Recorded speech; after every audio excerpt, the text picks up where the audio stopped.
Je vais donner la parole à Marc Sanello, qui est neurochirurgien, donc, qui est très investi dans la chirurgie de l'épilepsie, donc qui réalise les chirurgies de l'épilepsie, très investi dans les investigations pré-chirurgicales avec les stéréoélectroencéphalographie, et également qui est très intéressé par la neuromodulation avec les stimulations du nerf vague, les stimulations thalamiques. Donc merci beaucoup Marc d'être ici présent. Et je vois aussi, j'ai vu les deux autres neurochirurgiens, donc Alessandro Moraghi et Gonzague de France qui sont là. Donc merci à vous d'être présents. Et je te laisse la parole Marc. Merci. Merci beaucoup Martine. Bonjour à tous. On va lancer le PowerPoint. Il y a quelques vidéos dedans et donc ça peut parfois bugger. Alors, on m'a déjà présenté, donc c'est parfait. Il y a le pointeur laser qui pointe, tout va bien. Donc je vais commencer par des remerciements. Effectivement, la session Brainwave, merci beaucoup. Le projet Epilepsia Waves, dont je pense qu'il sera présenté ultérieurement, mais également ça permet qu'on ait la chance de pouvoir parler ensemble de cette pathologie qui nous tient à cœur. Évidemment, l'équipe de neurophysiologie dirigée par le professeur Gavaret, avec qui on travaille au quotidien, et finalement toute l'équipe de neurochirurgie, en dehors de ma personne, qui travaille de concert pour essayer d'amender cette maladie lorsqu'on peut le faire avec technique chirurgicale. Donc, rapidement, très bref historique de l'épilepsie, finalement, vu que c'est le premier topo et comme ça on sait un peu de quoi on parle. Il y a deux dates un peu clés à retenir pour l'épilepsie. 400 avant Jésus-Christ, Hippocrate qui parle de la maladie sacrée. En fait, c'est intéressant, ce que le texte s'appelle la maladie sacrée, mais lui, il explique bien que ce n'est pas une maladie sacrée, ça part du cerveau. Et il dit des choses qui sont très novatrices pour l'époque, que des règles d'hygiène bien appliquées, ça peut déjà aider à contrecarrer la maladie, qu'il ne faut pas commencer, entre guillemets, à s'énerver. Donc il est déjà très novateur pour l'époque. Ensuite, jusqu'en 1870, il se passe entre guillemets pas grand-chose, c'est pour aller un peu plus vite, mais où il y aura une stagnation des connaissances.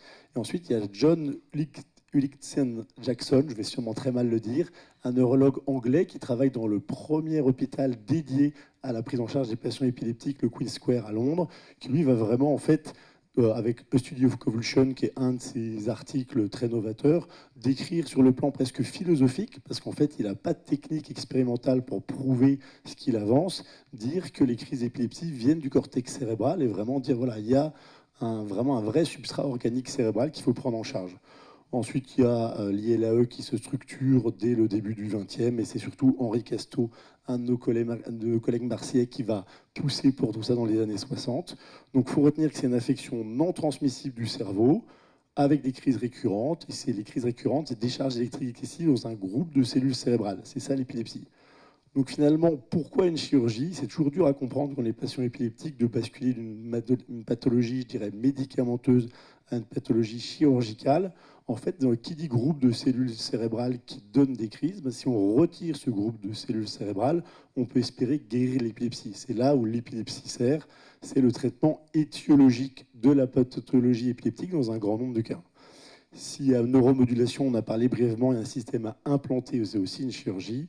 Évidemment, c'est une discussion pluridisciplinaire et on compte sur l'adhésion du patient. Et donc, d'où l'importance de ce genre de réunion pour arriver à vraiment transmettre que c'est une co-construction du parcours de soins entre les équipes médico-chirurgicales et le patient.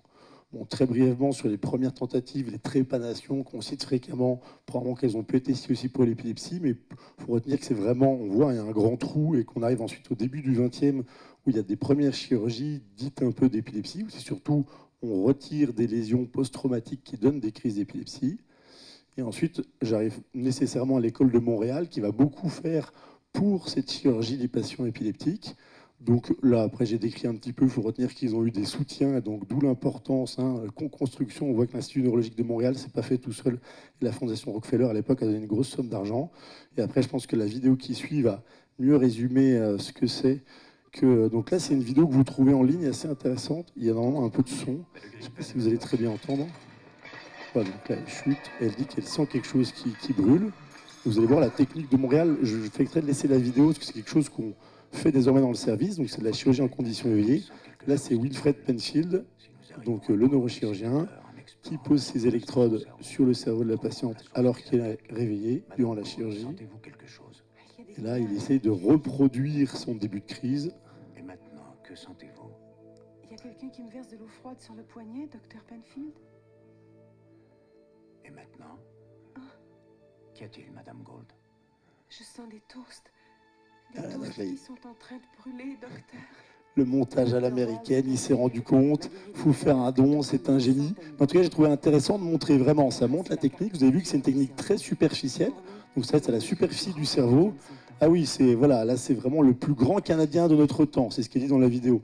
Mais donc ils ont fait des vraies contributions majeures. Hein. Les homonculus dits de Penfield passaient suite à cette chirurgie, notamment la chirurgie de l'épilepsie. Le système 10-20, la façon de mettre les électrodes de G, c'est aussi l'école de Montréal. Et à Sainte-Anne, qu'est-ce qui se passait? Il y avait une équipe que j'ai appelée Visionnaire. Donc, le service était fondé en 1941 pour faire de la neuropsychochirurgie. Ce qui dit Sainte-Anne dit un lien avec les collègues psychiatres non nuls. Ensuite, il y a une équipe qui arrive en 1950 qui est dirigée par Marcel David, dans laquelle il y a Jean Talérac, un psychiatre devenu neurochirurgien et qui va très tôt s'intéresser à faire de la stéréotaxie. Donc, Jean Talérac, c'est la personne tout en bas. Au milieu, c'est Marcel David qui est son maître et qui est venu. Et Pierre Puech est celui qui a fondé le service en 1940. Et donc, ils ont fait une technique très en avance sur leur temps. Ils sont basés sur l'imagerie de l'époque. On voyait surtout bien les ventricules cérébraux.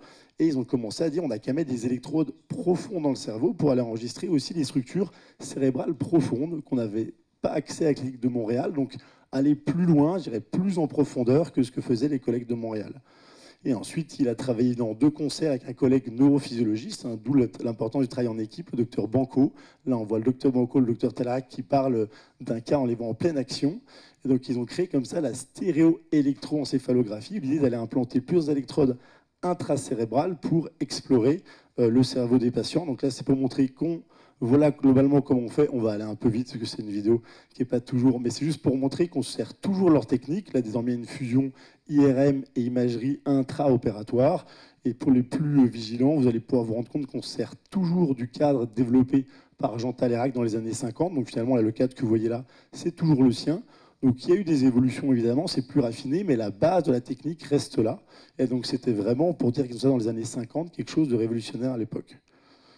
Donc l'école de Sainte-Anne, on a dit, hein, ce côté Montréal, je dirais nord-américain, et en Europe, c'est Sainte-Anne qui a formé de nombreux collègues français et étrangers, qui a diffusé la technique en Europe, avec ensuite permis également d'avoir une petite controverse avec des collègues justement de Montréal. La question c'était est-ce que les crises généralisées viennent du centre encéphale, du centre du cerveau auquel eux n'avaient pas accès?